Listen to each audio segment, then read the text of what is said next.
We'll go to the gentlewoman from Ohio, Mrs. Beatty.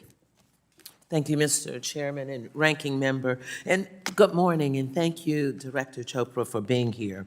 And thank you for taking your time to testify today and for all the work that you do at CFPB to protect our consumers. And let me join others in thanking you for traveling and listening, attending town halls, and going far beyond. And certainly, I have benefited from that. Very proud that a few months ago, you were in my district in Columbus, Ohio, meeting with consumers, small business owners, and not only did you come, you stayed, and I think almost missed your flight to answer all of those questions. And I really appreciate that because we had a very productive roundtable. And I appreciate you taking your work seriously. I'm going to try to get through two questions quickly.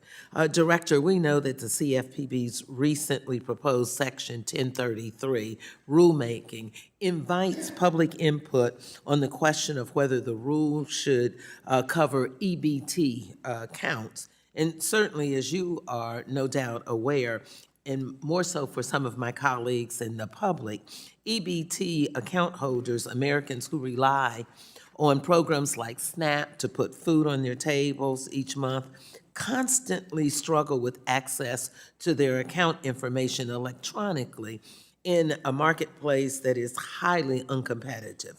My understanding is that Section 1033 rule aims to improve competition and ensure consumers have reliable access to their own financial data. Given these goals, it seems to me that it's critically important that financially at-risk consumers and their EBT accounts be included. In addition, the proposed rule gives account holders legally enforceable rights to access their data and creates new strong protections for data covered under the proposal. Now, we've seen a massive increase in theft from EBT accounts, and increased data access could help EBT account holders detect and report fraud. So I know that's a lot. So here's the question. Shouldn't the CFPB use this opportunity to give financially vulnerable customers control over their financial data so they could protect themselves? So let me just say, I totally agree that those who are receiving EBT benefits and the transaction data they have, that is very valuable. We're collecting comment on that.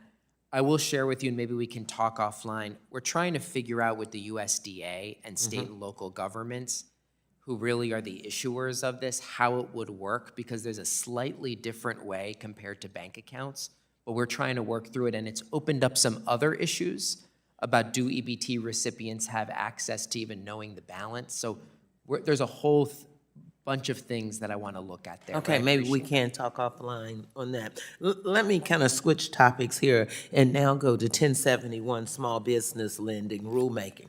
You know, for decades, before coming to Congress, a very successful small business owner. And I know we have colleagues on both sides of the aisle who will always say, I'm a small business owner. I think it is critical for small business lending transparency rule that will help root out discrimination and ensure that small businesses have access to credit, to especially those that are owned by females, women like myself, or people of color. And I believe that some of my colleagues on the other side of the aisle who claim to be advocates for small businesses claim that this rule is too onerous for small lenders and are advancing legislation to actually rescind this.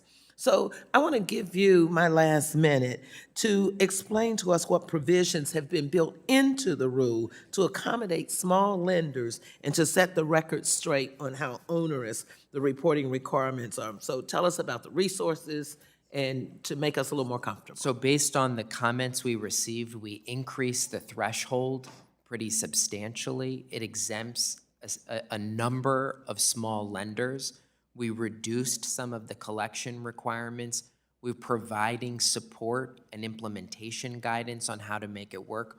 We're giving smaller lenders much more time to comply. We're starting with the very largest banks. So we really did our best to implement this law with fidelity, and I hope that we can really see the benefits of it over time. I know my time is up, but let me just say, some of those questions came from Democrat and Republican small business owners. Thank you, and I yield back.